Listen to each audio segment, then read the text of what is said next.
នុញ្ញាតឲ្យខ្លួនឯងសមឆាអនុញ្ញាតឲ្យខ្លួនឯងដើរមកមុខអនុញ្ញាតឲ្យខ្លួនឯងរៀបចំច្រៀងអនុញ្ញាតឲ្យខ្លួនឯងស្ដាប់ពុះបញ្យលសូមអនុញ្ញាតច្រៀង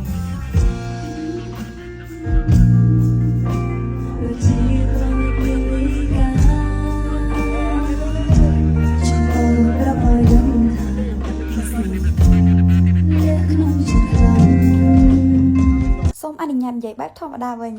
ហត់តានិយាយថារឿងអាជីមួយស្មោះស្ម័គ្រនឹងខ្លួនឯងមែនតើទោះបីខ្លួនឯងឈឺកយ៉ាងណាក៏ដោយក៏ជឿផ្ទាល់ដែរបើដឹងថាវាមិនបានល្អឥតខ្ចោះតែក៏ចូលចិត្តធ្វើដោយផ្ទាល់បង្ហាញឲ្យបងដឹងដូចជាការប្រើប្រាស់ផលិតផលអញ្ចឹងប្រើពិតប្រម៉ូតពិតថតបង្ហាញជូនបងមើលពិតមកអត់មែនចេះលេងសិលហាសកម្មប្រើអានេះតែប្រម៉ូតអានោះឯណាអត់ទេទៅតាមខេត្តឆ្ងាយប៉ុណ្ណាក៏ដោយរឿងមុខនេះមួយអត់ហ៊ានឲ្យគេប៉ះប្រេះផ្ដាស់ទេជាពិសេសថ្ងៃសំខាន់ថ្ងៃឡើងជាង concert អីចឹងទៀតគឺអាចបដ ாய் អ្នកផ្សេងកាន់មុខបានទេខ្លាចវាអត់ដូចអ្វីដែលយើងចង់បានណាសុកចិត្តរត់ពីសមឆាកមកភ្លាមមកអង្គុយ make up នៅក្រៅផ្ទះអ៊ំយកមក make up ជាមួយនឹងជុំវិញសិតតែធម្មជាតិហើយផលិតផលដែលមានគុណភាពខ្ពស់មកពីប្រទេសកូរ៉េហ្នឹងគឺផលិតផលរបស់ brand យ៉ាងហ្នឹងឯងថាផាត់ហើយជឿជាក់ហ្មងមានលេងសៀកណានេះមុខដល់ផាត់ហើយពាក់រោពាក់អីហើយមកក្រោយឆាកថតវីដេអូហ្នឹងឃើញអត់បងស្អាតខ្ជូតបដ ாய் ហ្នឹងណា